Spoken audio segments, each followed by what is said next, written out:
অশোকনগর থানার পুলিশের তৎপরতায় উদ্ধার দুটি টোটো সহ 3 জন টোটো চোরকে গ্রেপ্তার করে।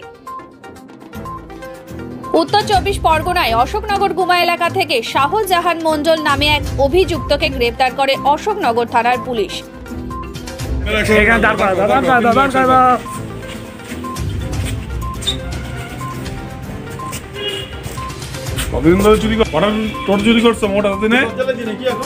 কটা চুরি করছো?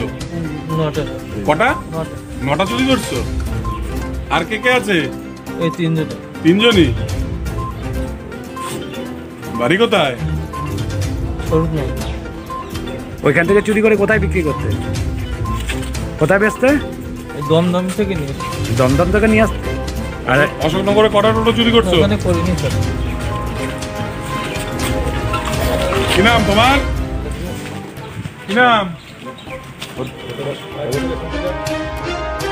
তাকে জিজ্ঞাসাবাদ করে তার কাছ থেকে উদ্ধার হয় চুরি যাওয়া দুটি টোটো। অশোকনগর থানায় নিয়ে এসে শাহজাহানকে জেরা করে আরও জানতে পারে মূল পাঞ্জার নাম। তদন্ত শুরু করে অশোকনগর থানার পুলিশ। গোপন সূত্রে খবর পেয়ে মূল পান্ডা সৌরভ মণ্ডলকে গ্রেপ্তার করে তার বাড়ি স্বরূপনগর এলাকায়। তার সাথে আরেক পান্ডা সৌরভ মণ্ডলকেও গ্রেপ্তার করে অশোকনগর থানার পুলিশ। পুলিশি জেরায় স্বীকার করেছে দমদম থেকে চুরি করে নিয়ে আসছিল এই টোটোগুলো। অশোকনগর থানার পক্ষ থেকে 3 জন টোটো চুরি করার অভিযোগে শনিবার বারাসাত আদালতে পাঠানো হয় 7 দিনের পুলিশ কাস্টাডি চেয়ে।